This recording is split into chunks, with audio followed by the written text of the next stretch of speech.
Dito sa US, dito lang ako sa bahay, wala akong trabaho, hindi ako nagtatrabaho. Yung asawa ko nagtatrabaho, 'yan. So, sa ngayon ayaw niya muna akong pagtrabahuhin sa ngayon. Gusto niya sa bahay lang ako. So, siyempre para sa'kin kasi 'di ba tayong mga Pilipino, meron tayong meron tayong may culture tayo, eh. Tapos lalo na kapag may family tayo sa sa Pilipinas, 'di ba? Gusto natin silang tulungan sometimes, gusto natin silang suportahan. Pero sinabi ko naman sa family ko magtiis-tiis muna kasi sa ngayon hindi pa talaga ako makapagtrabaho kasi kailangan kong siyempre ang asawa ko si David, American siya. Um, Gusto ko siya suportahan, 'di ba? Suportahan kung ano yung gusto niya. Kasi hindi mahirap kasi yung parang parang magkasalungat kami, ganyan. Tapos parang understanding lang to each other, gano'n. Tapos 'yun, parang hoping lang ako na magiging okey din ang lahat. Pero sa ngayon dito lang ako sa bahay, hindi ako nagtatrabaho. Hello guys, good morning sa inyo. Ayan, dun sa Pilipinas at sa ibang lugar. Oh, alam mo ang dami kong viewers. 'Yan, so 'yan, as usual, kakagising lang natin. 'Yan, I'm thinking kung ano ba yung puwede kong gawin today. 'Yan, pero si David yung asawa ko, andun na siya, nagtatanim na siya dun. Nagtatanim na ng kasi mahilig siya sa gardening. Mahilig siya magtanim-tanim ng mga gulay, prutas, 'yan. Ngayon ang tinatanim niya is sili, tapos tomato, tapos meron siyang, potato, patatas, 'yan. 'Yan ang 'yan ang hobbies niya, pagtatanim, 'yan. So, nandito pa rin kami sa inuupahan namin, dito sa farm 'no, na studio type. Pinakita ko na 'to dun sa mga nakaraang video. Yeah, maliit lang naman 'tong bahay na 'to. Kasi nga dito 'to sa farm, eh. So, maliit lang. 'Yan, ta's ang importante may washing machine, ta's may fridge, 'di ba? May stove, 'yan.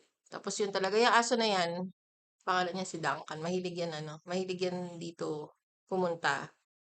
Ta's walang gagawin yan dito kundi kundi matulog. Yan ang niyan. Pero napakabait niyang aso na 'yan, napakabait niya. So, sa umaga, pagkagising ko siyempre ayos ng kama, 'di ba? Ganyan. Tapos hindi ako agad-agad kumakain kasi parang sa umaga gusto ko lang muna coffee. Depende kapag talagang sobrang gutom, ganyan.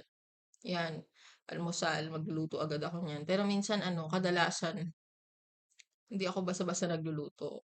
Ang ginagawa ko lang is, timpla ng kape, 'yan, tas linis. Tas medyo medyo relax-relax lang habang nagkakape, gano'n. Tas kung ano yung gagawin mag sa buong araw. Kasi dito sa sasabihin ko sa inyo, dito sa US, dito lang ako sa bahay, wala akong trabaho, hindi ako nagtatrabaho.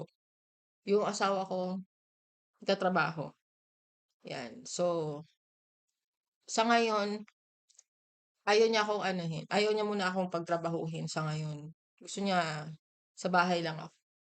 So, siyempre para sa'kin kasi 'di ba tayong mga Pilipino, meron tayong may culture tayo, eh. Tapos lalo na kapag may family tayo sa sa Pilipinas, 'di ba? Gusto natin silang tulungan sometimes, gusto natin silang suportahan. Pero sinabi ko naman sa family ko magtiis-tiis muna kasi sa ngayon hindi pa talaga ako makapagtrabaho kasi kailangan kong siyempre ang asawa ko si David, American siya. Um, Gusto ko siya suportahan, 'di ba? Suportahan kung ano yung gusto niya. Kasi hindi mahirap kasi yung parang parang ano, eh, magkasalungat kami, ganyan. Tapos parang understanding lang to each other, gano'n. Tapos yun, parang hoping lang ako na magiging okey din ang lahat. Pero sa ngayon dito lang ako sa bahay, hindi ako nagtatrabaho, yun. Parang iniintindi ko lang muna siya, 'yan. So, yun lang, yun yung ano, yun yung story ko dito sa US. Pero grateful tayo 'no, kasi kaysa naman sa Pilipinas 'di ba wala namang ano, dito sa US siyempre iba pa rin 'pag nasa US ka 'di ba? 'Yan. Sa Pilipinas magtatrabaho tayo, magkano ang magkano ang minimum or standard salary? Sobrang liit 'di ba? Tas parang kulang pa sa isang araw kung marami kang marami kang family member 'di ba? So, grateful tayo dito sa ano, sa US na nandito tayo, 'yan. So, 'yan. So, ngayon kakagising ko lang, ang gusto ko talaga magkape. So, mag-aano ako ng kape, magtitimpla ako ng kape. Papakita ko sa inyo kung papaano ako nagtitimpla ng kape sa umaga. Hindi ako nagtitimpla ng kape do'n. Kita niyo yung stove, hindi 'yan ang ginagamit ko. Wala rin kaming kettle. So, papakita ko sa inyo kung papaano ako magtimpla ng kape, eh. Tara.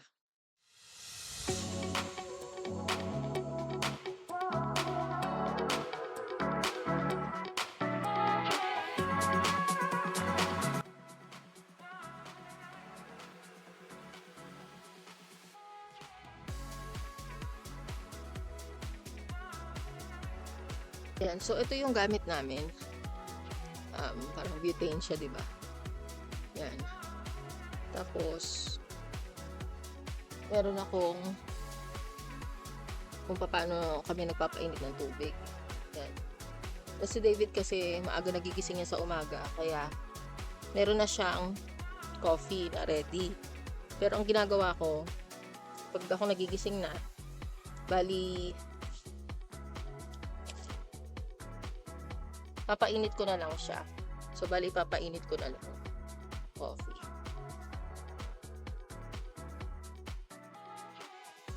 Yan, tapos meron akong konti pa.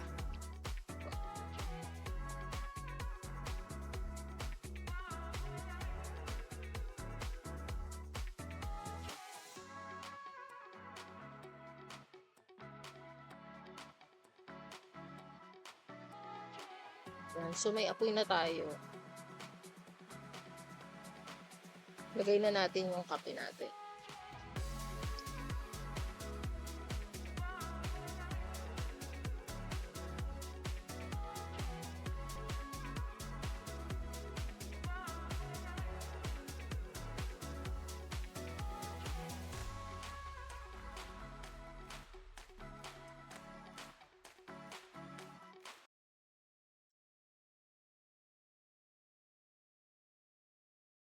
Yun yung mga tanim niya.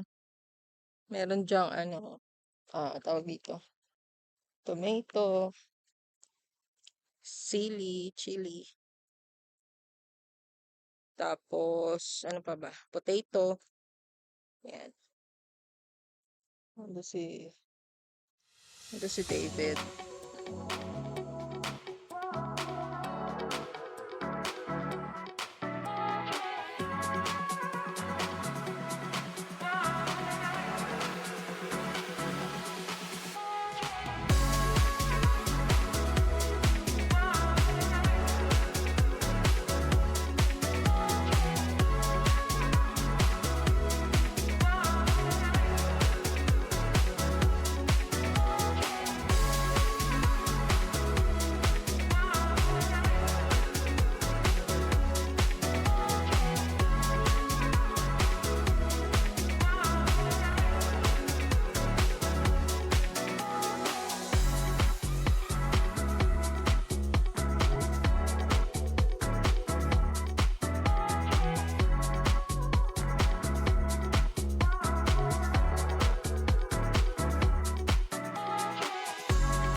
kape natin guys, 'no.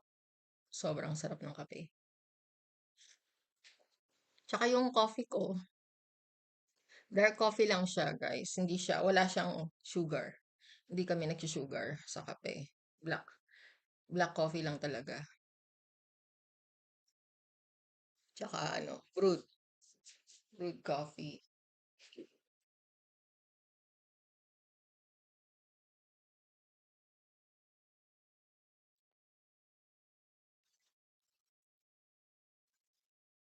So ito yung gamit naming coffee.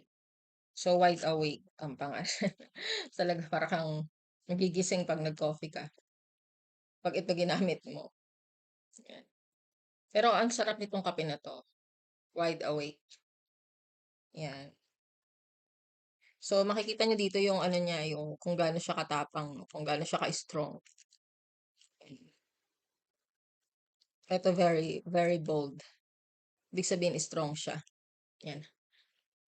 Yan. Yan ang favorite coffee ni David. Na favorite ko na rin kasi masarap naman talaga. Yan.